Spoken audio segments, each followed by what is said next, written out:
اللہ تعالیٰ نے دین اسلام کی شکل میں اپنے بندوں کو ایک ایسا وسیع اور مکمل ضابط حیات دیا جو انسان کے اجتماعی اور انفرادی نظام میں ہر لحاظ سے کامل اور بے عیب ہے۔ جیسے اللہ تعالیٰ کی ذات کامل و بے عیب ہے، اسی طرح بنی نوع انسان کے لیے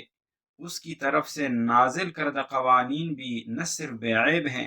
بلکہ انسان کی دنیوی اور اخروی فلاح و کامیابی کا واحد ذریعہ ہیں۔ مگر جیسے یہود و نصارہ نے اللہ تعالیٰ کی طرف سے نازل کردہ قوانین میں پیغمبروں اور آسمانی کتابوں پر اکتفا کے بجائے ان تعلیمات میں اپنی عقل بلکہ مزاج کی دخل اندازی کر کے اچھے اور برے کا معیار از خود متعین کرنا شروع کر دیا، اور یوں تحریف دین کے مرتکب ہو کر ہمیشہ کے لیے گمراہ اور معذوب ٹھہرے۔ ان کے نقش قدم پر چلتے ہوئے بہت سے مسلمان بھی اللہ تعالیٰ اور اس کے رسول کی تعلیمات پر اکتفا کے بجائے شریعت کے بہت سے احکام میں خود ساختہ دلائل کے ذریعے بلکہ بعض احکام میں تو محض اپنی مزاج اور طبیعت کی دخل اندازی کر کے ان احکام کی ایسی تشریحات کرنے لگے ہیں جو نہ تو کلام اللہ سے منقول اور نہ اللہ کے پیغمبر اور سلف و صالحین سے منقول ہے۔ اسلام کے انہی مظلوم احکام میں سے ایک حکم تعدد ازدواج یعنی ایک سے زائد شادیوں کا ہے، جس کی حلت و ترغیب پر خود اللہ رب العزت نے اپنی مبارک کتاب میں آیات نازل کی، اور صرف اسی پر اکتفا نہیں کیا بلکہ اپنے محبوب ترین بندوں یعنی پیغمبروں اور پیغمبروں میں پھر سب سے محبوب ترین پیغمبر یعنی محمد صلی اللہ علیہ وسلم اور پیغمبر کے محبوب ترین ساتھیوں یعنی صحابہ کرام سے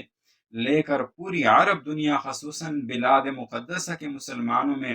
آج تک اس عمل کو جاری کر کے اسے پیغمبروں، صحابہ، تابعین، تبع تابعین، امت کے علماء صلحاء کی سنت متواترہ کا درجہ دے دیا۔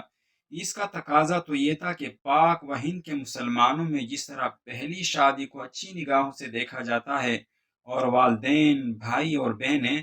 دوست احباب اور اڑوس پڑوس نکاح کا سن کر خوشی سے پھولے نہیں سماتے، مٹھائی اور دعوتوں کے انتظامات میں خوب بڑھ چڑھ کر حصہ لیتے ہیں،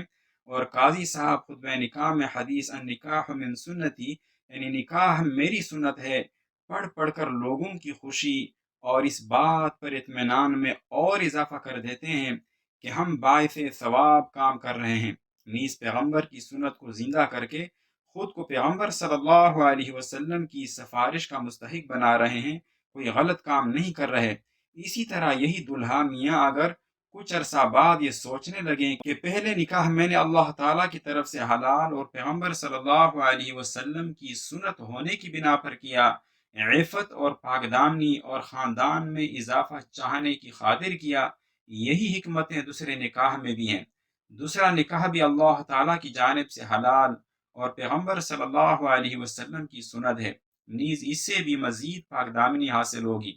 اولاد و خاندان میں اور اضافہ ہوگا۔ چنانچہ اس قسم کی باتیں سوچتے ہوئے خدا نخواستہ اگر ہمارے معاشرے میں کسی کو مزید ایک اور شادی کا خیال آ جائے تو وہی باپ جس نے اپنے اموال میں کثیر رقم خوشی میں بیٹے کی شادی اور ولیمے پر خرچ کر ڈالی تھی، وہ ماں اور بہن جو اپنے بیٹے اور بھائی کی خواہش پر اس کے لیے چاند سی بیوی لانے کی کوشش میں دن رات ایک کر کے شوق سے رشتے تلاش کرتی رہیں، بھائی اور خاندان بھر کے دوسرے افراد اور دوست احباب یہ سب حضرات اس شخص کی دوسری شادی کا ارادہ سنتے ہی ہکا بکا رہ جاتے ہیں، اور وہ فرد جو ڈرتے ڈرتے کہ کہیں اس ارادے کے اظہار پر گھر کے کسی فرد کو ہارٹ اٹیک نہ ہو جائے یا خدا نخواستہ بیوی بے ہوش نہ ہو جائے، سانس کو قابو میں رکھتے ہوئے انتہائی جواں مردی اور حوصلے کا مظاہرہ کر کے گھر کے افراد کے سامنے دوسری شادی کا ارادہ اظہار کر دے تو والدین، بھائی بہن اور بیوی وغیرہ اولن تو اسے محض گپ شپ پر محمول کرتے ہیں، کیونکہ انہیں یہ گمان بھی ہرگز نہیں ہوتا کہ ان کے خاندان کا کوئی مناسب فرد ان سے اس قسم کا بھونڈا مذاق بھی کر سکتا ہے، مگر جب انہیں یقین ہونے لگتا ہے کہ ان کے خاندان کا یہ مناسب فرد اب انتہائی نامناسب بن گیا ہے اور پہلی بیوی اور بچے کے ہوتے ہوئے اس کا ارادہ واقعی ایک اور شادی کا ہے، تو خاندان کے افراد تعاون تو کیا کرتے، یہ بات سنتے ہی ان کے تیور بدل جاتے ہیں، باپ کی طرف سے ٹانگیں توڑنے اور ماں کی طرف سے دودھ نہ بخشنے کی دھمکیاں ملنے لگتی ہیں۔ پھر اگر اللہ تعالیٰ کی آیات پر ایمان کے ان دعوے داروں کو اس حکم سے متعلق قرآنی آیات پڑھ پڑھ کر سنائی جائیں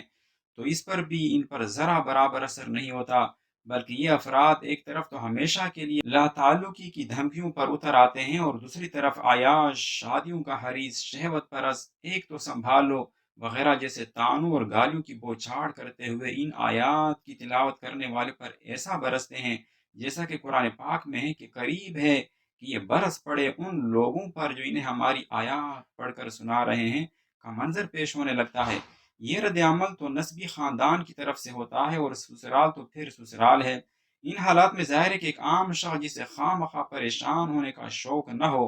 ایسے شخص کے لیے ایک سے زائد شادی والا عمل مشکل بلکہ تقریباً ناممکن ہو جاتا ہے۔ یہی وجہ ہے کہ ماحول نہ ہونے کے باعث اور عامت الناس کے اس بارے میں شرعی حکم سے پوری طرح آگاہی نہ ہونے کے باعث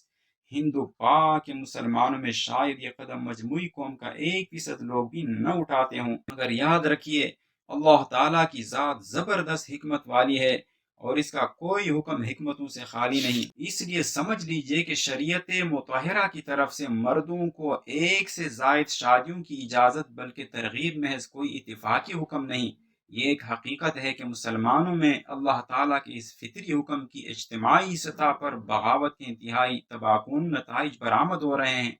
اور آج اگر ایک سے زائد شادیوں سے متعلق شریعت کے اس اہم اور پسندیدہ عمل کو رواج دے کر ان تباہ کن نتائج کے ازالے کی کوشش نہ کی گئی تو جیسے یورپ کا خاندانی نظام تباہ و برباد ہو گیا، تو مستقبل قریب ہی میں مسلمانوں کی انفرادی و اجتماعی سطح پر دین و دنیا کی تباہی و بربادی کے ایسے مہلک نتائج کا کھلے عام مشاہدہ ہوگا کہ اس سے نمٹنا کسی کے بس کی بات نہ ہوگی۔ علماء و صلحاء کی نسل میں پیدا ہونے والی بیٹیاں عفت و پاک دامنی کی زندگی کو ترسیں گی، مرد سے زیادہ ان نقصانات و تباہی کے آثار عورت کے حق میں ظاہر ہوں گے جن میں سے بعض ظاہر ہو چکے ہیں۔ ابھی صرف ایک دلیل عقلی سے اندازہ لگائیں کہ یہ تو سب کو معلوم ہے کہ پہلا نکاح عام حالات میں محض ایک سنت عمل ہے، فرض و واجب نہیں۔ البتہ اگر کوئی قوم من حیث القوم اس عمل کو ترک کر دے اور سوائے 2-4% کے مثلا 98% افراد صرف عقیدتاً اور نظریاتی طور پر نکاح کے سنت ہونے کے قائل ہوں، عملی اقدام کو تیار نہ ہوں، تو ظاہر ہے کہ بہت جلد یعنی اس قوم کے دین و دنیا دونوں کے لحاظ سے تباہی و بربادی کے ایسے آثار ظاہر ہونا شروع ہو جائیں گے کہ جن کا صرف سرسری تصور ہی رونگٹے کھڑے کرنے کے لیے کافی ہے۔ ان حالات میں اگر کوئی ایسا شخص جو قوم کو تباہی سے بچانے کا جذبہ رکھتا ہو، ترغیبیں دے کر اور مختلف طریقوں سے اپنی توانائیاں صرف کر کے اپنی قوم کو نکاح کی رسم جاری کرنے پر ابھارنے کی کوشش کرے، تو کیا کسی کو اس شخص پر اعتراض کا یہ حق ہوگا کہ محض ایک سنت عمل پر اتنی توانائیاں کیوں خرچ کی جا رہی ہیں؟ ایسے موقع پر یہی کہا جائے گا کہ فطرت نے مرد و عورت دونوں کی ایک دوسرے کی طرف بھرپور رغبت رکھی ہے، نیز معاشرے میں نکاح کو معیوب بھی نہ سمجھا جاتا ہو، اس اقدام پر کوئی رکاوٹ بھی نہ ہو بلکہ حوصلہ افزائی کی جاتی ہو، تو ایسے حالات میں شریعت مطہرہ کی طرف سے نکاح کو محض سنت قرار دینے سے عفت و اقدامنی،